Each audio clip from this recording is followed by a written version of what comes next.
పూర్వం మేఘవర్ణుడు అనే కాకుల రాజు ఉండేవాడు. అతని రాజ్యం గుడ్లగూబల రాజు అరిమర్దనుడి దాడులకు గురయ్యేది. గుడ్లగూబలు రాత్రిపూట దాడి చేసి కాకులను చంపేవి. కాకుల రాజు మేఘవర్ణుడు తన మంత్రులతో కలిసి ఈ సమస్యకు పరిష్కారం కోసం ఆలోచించాడు. ఒక తెలివైన మంత్రి ఒక ఉపాయం సూచించాడు. ఒక కాకిని గాయపడినట్లు నటింపజేసి గుడ్లగూబల వద్దకు పంపాలి. ఆ కాకి నెమ్మదిగా గుడ్లగూబల నమ్మకాన్ని సంపాదించి వారి రహస్యాలు తెలుసుకోవాలి. గాయపడినట్లు నటించిన కాకి గుడ్లగూబల గుహలోకి వెళ్ళింది.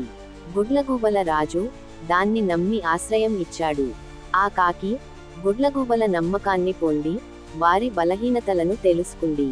ఒక రోజు ఆ కాకి గుడ్లగూబలతో ఇలా చెప్పింది: కాకుల రాజు నా గూడును తగలబెట్టాడు, మీరు వెళ్ళి కాకులను చంపండి. గుడ్లగూబలు మోసపోయాయి. అది నిజమేనని నమ్మి కాకుల గూడుకు బయలుదేరాయి. కాకుల రాజు సైన్యం గుడ్లగూబల గుహ బయట ఎండు పుల్లలు, మండే వస్తువులు పోగు చేసింది. గుడ్లగూబలు గూడు ధ్వంసం చేసేందుకు వెళ్ళగానే కాకులు గుహ వెలుపల నిప్పంటించాయి.